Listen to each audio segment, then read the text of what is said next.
You, finding life rather dull, dreaming again of exotic places, wishing you were somewhere else?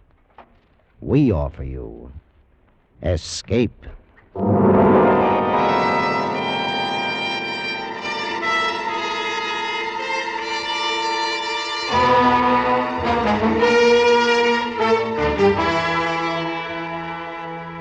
Escape with us now to the most evil city in the Orient and the story of a beautiful but unscrupulous woman who ruled it, as Herb Purdom tells it in his exciting story, Macao.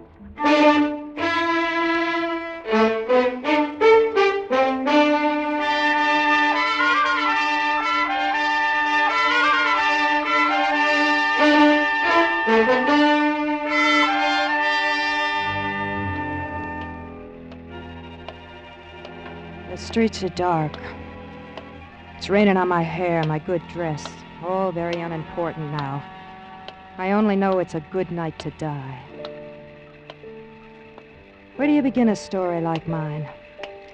I think it began when the devil gathered the filth and evil of the world. He shaped it into a city and placed it on the south coast of China. He named it Macao. And because the devil enjoys a bad joke, he made me queen of Macao's rottenness. And worse, he made me like it.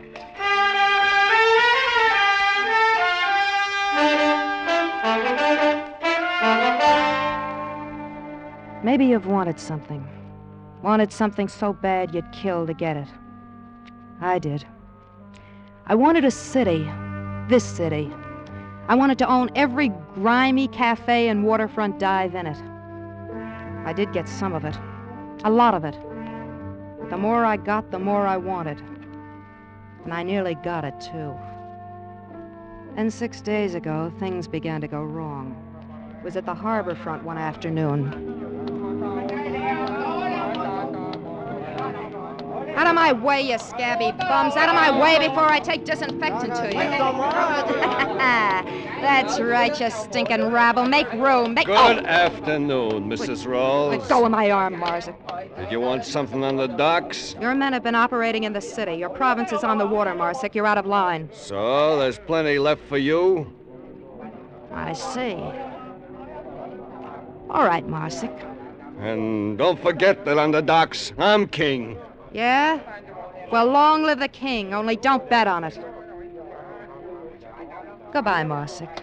Hey, wait. There's no reason for us to fight. I'll do anything. Goodbye, Marzik. Yeah, of course, only if I offended you, Mrs. Rawls. I'm sorry. We could be friends. I'm on your side. You just be sure you're on my side. Well, lady, that man bothering you? What? If you're unhappy with the way that big character's heart acts, maybe I can help. His heart? Sure.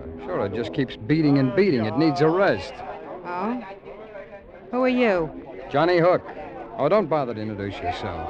Everyone in Macao knows Mrs. Connie Rawls.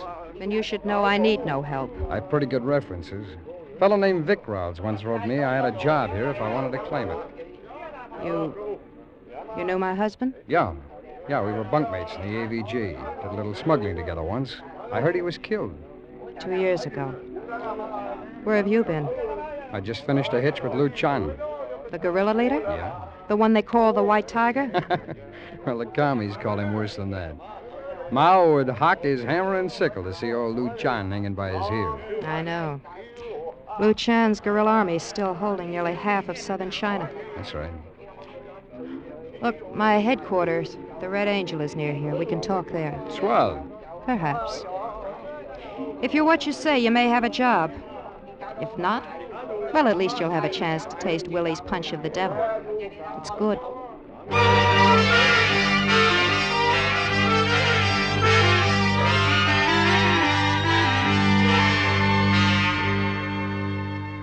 And you add a jigger and a half of cognac and a dash of bitters. Then take a lemon, twist, and rub it gentle. That's very important. You rub it gentle around the rim of each glass. See, most guys toss the twist into the drink, but that way, it's too strong. All you want is just the stink of the lemon. Yeah. Okay, yeah? You wrap a tongue around a punch of the devil. Thanks, Willie. I don't know about the drink, but your monologue will do. Hey, that's all right. I told you. Well, dummy, what are you waiting for, a medal? Get out, get down to the bar. Sure, Miss Ross, sure. You know, that's what I like, a dame with sentiment. Why didn't you just kick him in the stomach and be done with it? He's used to me. I'll bet he is. You know, you're pretty, you're smart. I can see why Vic married you. But how do you run a setup like this? Vic spoke Cantonese. He knew the people. You? It isn't necessary. All brain work, huh? Well, honey, you gotta be human, too. You gotta understand feelings. Like this one, for instance. There. Is that all? No, I'm liable to kiss you again. Fusung. What? Well, sliding panels. Who's the Chinese gun toter? The name is Fu Sung, foolish one. Huh? You look a little old to be playing games. Honey, aren't you being a little melodramatic over a kiss? Shut up. Oh, now look. Shut up. You think you're tough, Johnny Hook. Too tough to obey a woman. Well, Fusung, teach Casanova the penalty for misjudging me. Oh, now hold up, sister. All I did was... You! Give him another one, Fusung. I don't want him to make a mistake about me again. As you wish. I think he's softening, Fusung. Pull his head back. He's dripping blood on my rug. All right, Johnny, you're not out. Let's talk a little. What's your name? Johnny Hook. The real one. John Butterfield. We'll call you Hook. You say you knew Vic. Describe him. Tall, dark-haired. He had a scar over his right eye. How'd he talk? Drawled. He was a Texan. You wanted any place? No. Ever kill a man? Sure, in the war. Who didn't? Otherwise? A couple. Look, what's with all the talk? Why'd you quit Luchan? Luchan, you fought for the white tiger? Sure. Sure, but my salary started coming in the form of promises. I like to get paid for my work. So? That is the economic necessity of life. But you must tell me of Luchan sometime. Later, Fusung. Johnny, you wanted to know how I run this setup. Well, Fusung handles the Orientals. He speaks a dozen dialects. Go on. As a rule, I don't hire white men. I can't be trusted. Maybe I'm an exception. Maybe. We'll see. Your first job will be on a man named Peter Marsick. I want 6 of his boats destroyed tonight. You'll be supplied with bombs and a fast speedboat.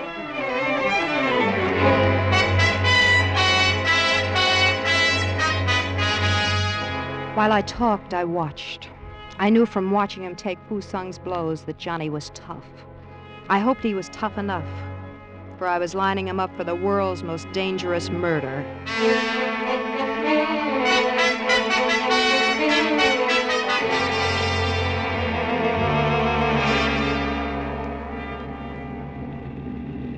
It is dark, little one. We can still see Johnny's boat ahead. You take quite an interest in him. Would you like some gum? No. It is good gum, made in your country. Chewing gum quiets your nerves. There's nothing wrong with my nerves. Pull into this cove. We can watch from here. Yes. He is ready to make his run. I hope all goes well. Yeah. Shall I mount the machine gun in the rear? If he is pursued too closely, I can discourage them from here as they pass. Perhaps you'd better. But if it's the police, don't shoot. Of course. He started his run. The gun will be ready in a moment. He's at the line of boats. There they blow. An unfortunate waste of good boats, little one. I want to be sure Marsick never challenges me again. This'll stop him. Indeed it will. Those boats cost Marsick a fortune. There. The gun only needs loading. Here comes Johnny. He's got his boat wide open. Behind him it is clear. No. Little one, look. A police cruiser. Police? Stop them. But, little one, you know we must not fire on the Stop police. that cruiser.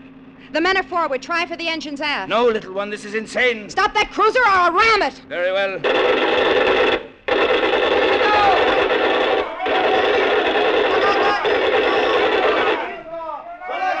You did it. They're on fire. They're jumping.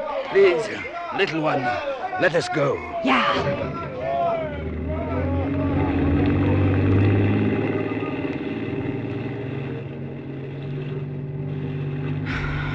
fall for that stranger. You are a fool. Shut up, Fusung. I run this thing. You are angry, little one. We will discuss it later. No more disaster. I'm out of gum. You just started a new stick. It is unfortunate, but I swallowed it.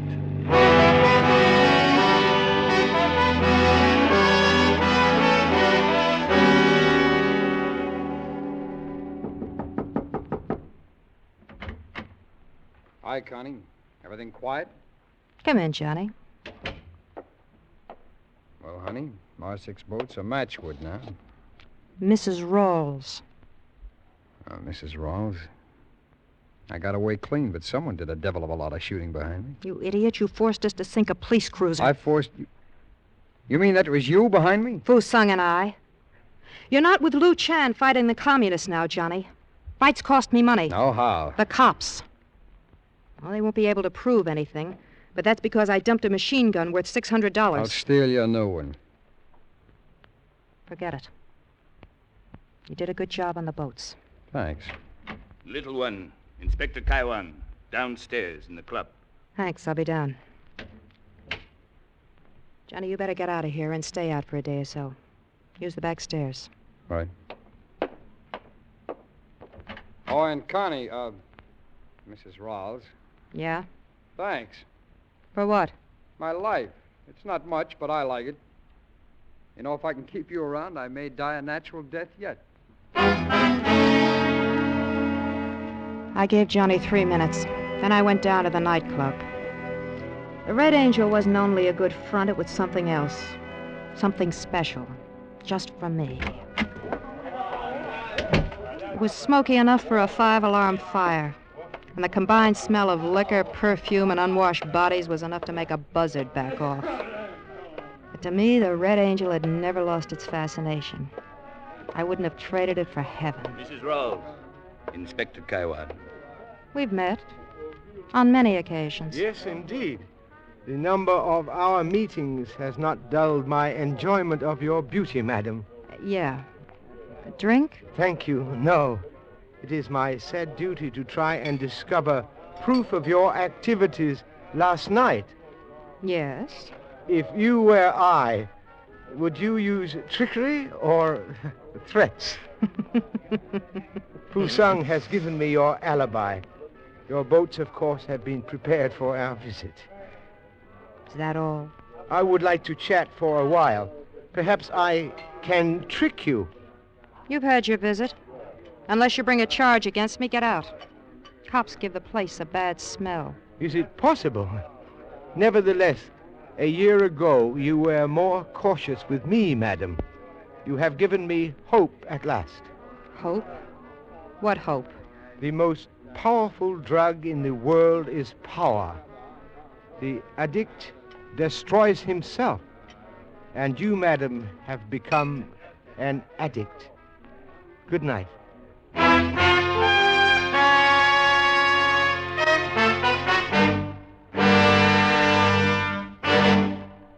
Escape, under the direction of Norman MacDonald, returns in just a moment. Tomorrow evening, CBS presents over most of these same stations The Nation's Nightmare, first of 6 weekly programs exploring organized crime in America. First program in this series of hard-hitting exposés will be titled The Narcotic Evil. Gathered from major centers of addiction, information about government activity against this vice, words spoken by its victims, and the progress in the fight to correct it will be reported tomorrow night on The Nation's Nightmare over CBS. And now, back to Escape.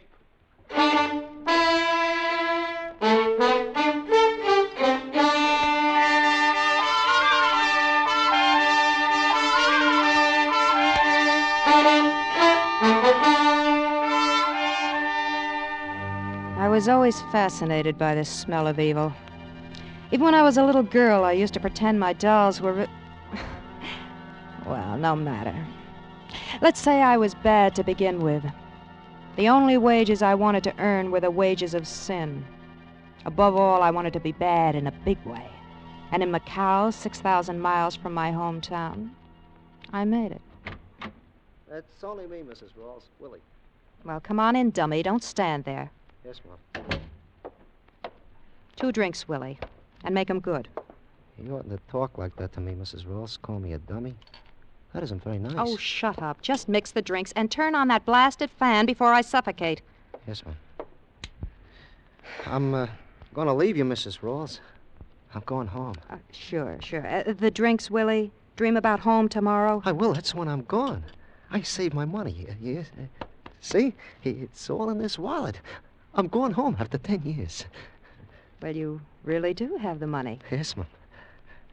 I'll make the drinks. Do that. Evening, Connie. Oh, hi, Willie. How's the drinking business? Oh, people still doing it. They always do it. I'm going home, Johnny. Tomorrow. Really? I'm Willie. going home after... Willie, Johnny's not interested. Get out. Sure, Mrs. Ross. Sure. What are you trying to prove, Connie? What do you mean? Kicking that poor guy around. Does it make you feel good? He's a dummy. He doesn't care. Help yourself to the drinks and hand me one. I'll call down and make amends to Willie. Yeah, you do that. Here you are. Thanks. Fusung? Willie's on his way down. Give him the night off and tell him the drinks are on me. Yeah, champagne. And listen, he's carrying a bankroll. See that he doesn't have it in the morning. Mm-hmm. That's right. Oh, and that champagne. Make it the cheap kind. So Willie doesn't get home after all. He's a good bartender when he's sober. And I like these. Well, that's a good reason to bust a man's drink. Inspector Kaiwan has dropped his investigation. He knows it's you. He can't touch me. I'm too big. Yeah, you're too big. But it's nothing to what it will be. And you too, Johnny. If you can bear the way I treat my bartender. No, I'm a louse already. I may as well go all the way. $250,000? What? Help you make the trip? Quarter. Hey, how many of those drinks have you had? You want in? Do I want to breathe? It's a big order. Dangerous job. So was the war, only it didn't pay so well. Go on. Mao's communists are taking over in China.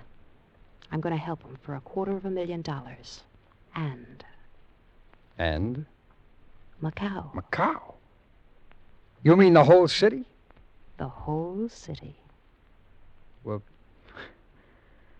I give you credit, baby. You go nuts in a big way. Well, I've made the deal. All right, break it down for me. It's very simple. You'll assassinate the guerrilla leader, Lu Chan. Johnny's face was the color of blue cheese as he stared at me. But I knew the power of money over men like him. That $250,000 would buy better scruples than his. And in case he needed extra encouragement, I gave him an additional promise and a kiss. We both liked it. Oh, baby, baby. Johnny. Again. You love me? Yes. Yes, I do. Johnny, Hmm? you'll do the job? Sure. I'll start making plans right away. Good. Keep in mind what you're working for. $250,000. Me. Now drink your drink, honey. The ice is melting.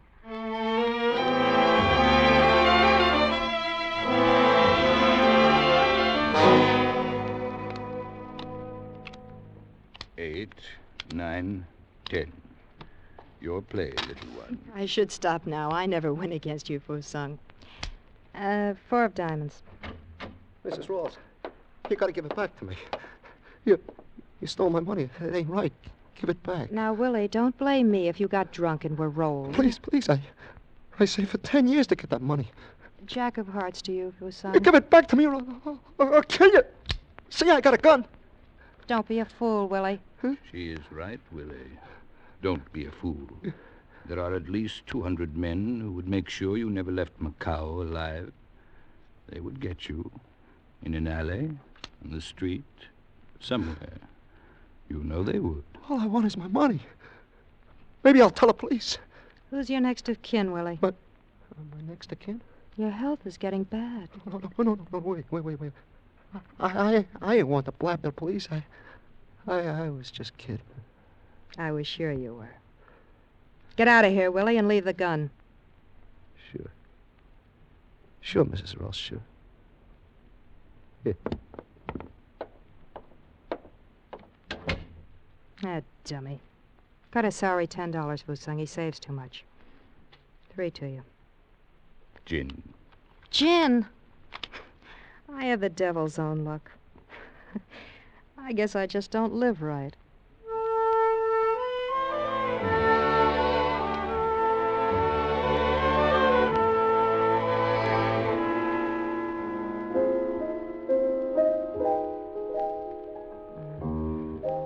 That's nice, Frankie. Little one, it's been a good night. The money flowed in. Good. Tell Willie to make me a drink. Go on, Frankie. Good evening, Mrs. Rawls. It is indeed a lovely melody. No, hello, Inspector. Slumming? Slumming? I do not believe I understand this word. Forget it. Play some more, Frankie. I brought you word that I thought might distress you. Peter Marset committed suicide an hour ago. So? So it is considered humane to be sad when an acquaintance meets violent end. Especially when I'm supposed to have blown up his boats and driven him to it, huh? Get out of here, brass hat. As you wish. You seem to hold my work in great disfavor. Look, Inspector Carwan, I don't like cops, and I don't like you. So do me a favor and stay away from me. Good night, Mrs. Rawls. Oh, good evening, Mr. Hook, I believe. Yeah. Good evening, Inspector. Kaiwan, I believe. Taiwan. Hi, Connie. That's a nice tune. What is it? Softly as a morning sunrise. My favorite. Thanks, Frankie. Come on over to the bar, Johnny. I've got a drink waiting.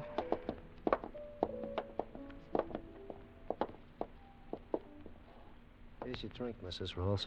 Willie, fix me one, will you? I need it. Sure. Well, Johnny, figured out your plan? Yeah. Well? Oh, don't mind Willie there. Tell me. I've figured out a way to kill Luchan, but I'm not going to do it. Say that again. You heard right, Connie. I'm out of the deal. Yeah, Johnny. Thanks, Willie. Oh, boy, you're still as good as ever. Thank you. Glad you like it. Johnny Hook, you're not backing out of this deal. I'm already out. Oh, look, Connie, you had me tabbed right, I guess. For that kind of money, I'd kill a man. But not if it means the end of what a lot of guys I knew died for. Died for? This'll mean more power for us than we ever dreamed of. I don't dream. I have nightmares. How about you and I, Johnny? Doesn't that count at all? I told you once, Connie. Sometimes it isn't just brain work. You have to understand the way people feel. Oh, I'm sorry. You don't know what I'm talking about. Johnny! Johnny! You stupid, sentimental fool. You're forcing me to... Another drink, Mrs. Rawls? No, I'm going upstairs. Clean up and lock up.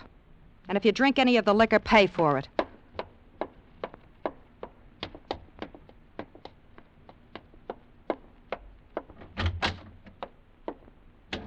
Ah, little one. I have just finished. Would you care for some gin rummy? Johnny Hook has just betrayed us. He just left. You know what to do. Johnny? But how? Never mind how. Pass the order along. You know what you are doing. Once I give that order, he is a dead man. That's the kind of a man I want him to be. Do as I say. Yes. Good night, little one. I will tell them to make it quick. You will never know what happened. Johnny would never know. But I would. I sat at my desk staring through 2 blank eyes at the room. Only I was seeing Johnny walking Macao streets, past this alley and the next, always going closer to the one that held his death. I looked out at the window and saw it was beginning to rain.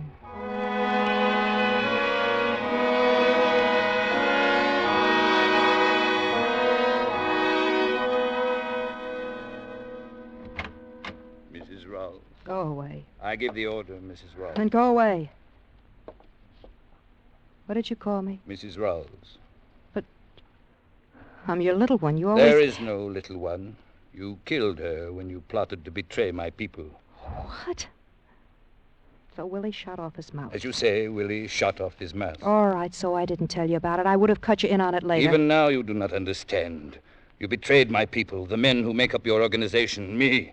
Louis Chan is all that stands between us and communist slavery. Get a soapbox, patriot.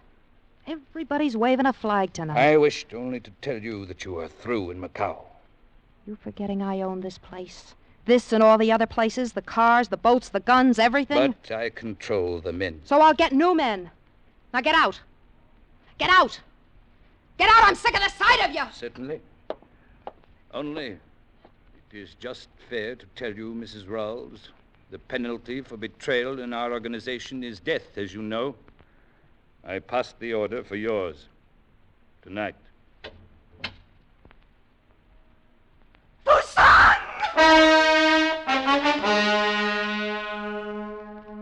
How could it happen? One moment I was all powerful and my plans were set to make me owner of Macao. And then I was alone, my power gone, and I was just another woman. No, not even that. For there, outside the wet window, was my death waiting for me. Somehow I found myself driven to meet it. I went down and out into the rain.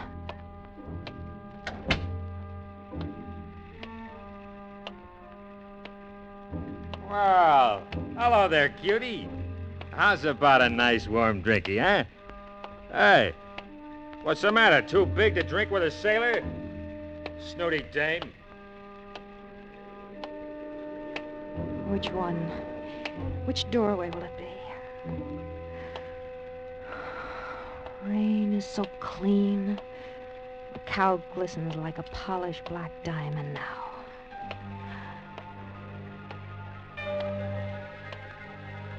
I wish I'd gotten up early more often. I never realized how wonderful it is to see a sunrise.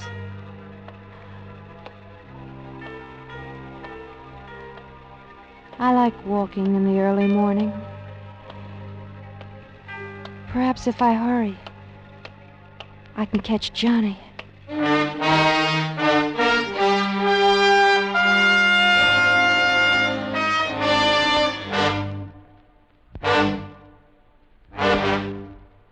Under the direction of Norman MacDonald, Escape has brought you Macao by Herb Purdom, starring Michael Ann Barrett and Stacey Harris with Raymond Burr. Featured in the cast were Lou Krugman, Charles Lung, Paul Dubov, and Frank Gerstle.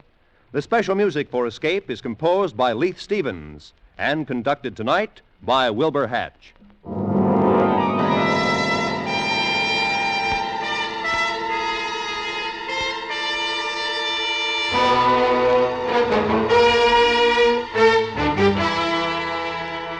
Next week, escape with us to the outer limits of space and the terrifying experiences of 5 men who penetrated it, as Ray Bradbury, famous science fiction writer, tells it in his gripping story, The Earthmen.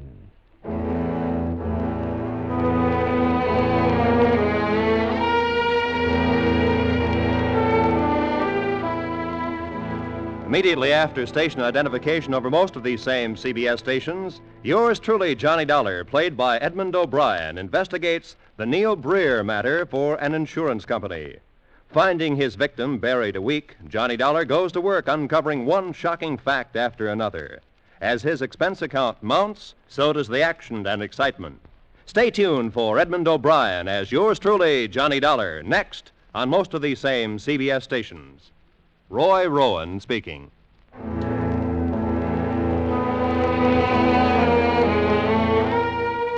This is CBS, where you hear the FBI in Peace and War every Thursday night on the Columbia Broadcasting System.